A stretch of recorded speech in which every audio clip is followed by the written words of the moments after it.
মোৰ ল'ৰাটো চাকৰি পাইছে, এতিয়া মোৰ ভাল লাগিছে আৰু কি। কি আপোনাৰ ল'ৰাৰ নাম কি? ইলিয়াছ হুছেইন আনচাৰী।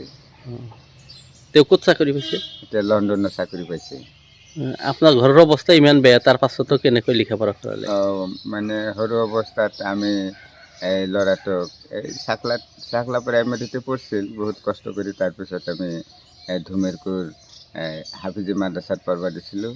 ধুমেৰকুৰ হাফিজি মাদ্ৰাছাৰ পৰা পাছ কৰি দক্ষিণ নাম্বাৰপাৰা হাইস্কুলত পঢ়িছে। তাৰ পৰা চাকলাত পৰীক্ষা দি পাছ কৰি আজমল ফাউণ্ডেশ্যনত পঢ়িছে। পঢ়ি তাৰ পৰা ষ্টাৰ্ট কৰিছিল হায়াৰ ছেকেণ্ডেৰী।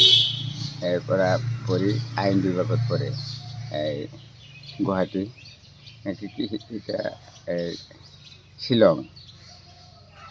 তাৰ পৰা আকৌ লণ্ডন পঢ়িব STS ইউনিভাৰ্চিটিত পঢ়িছে। তাত LLB আৰু BA একেলগত পাছ কৰিছে।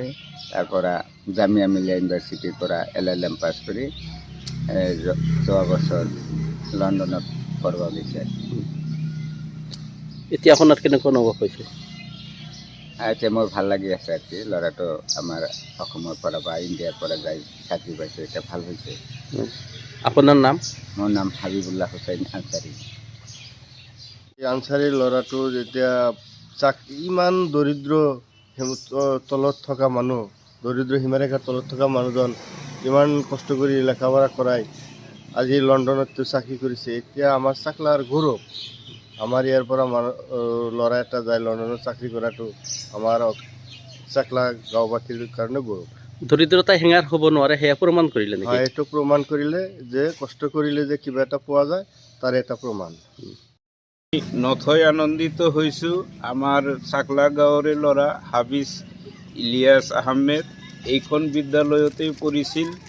এইখন বিদ্যালয়েও বৰ্ষ পাৰ কৰিছে।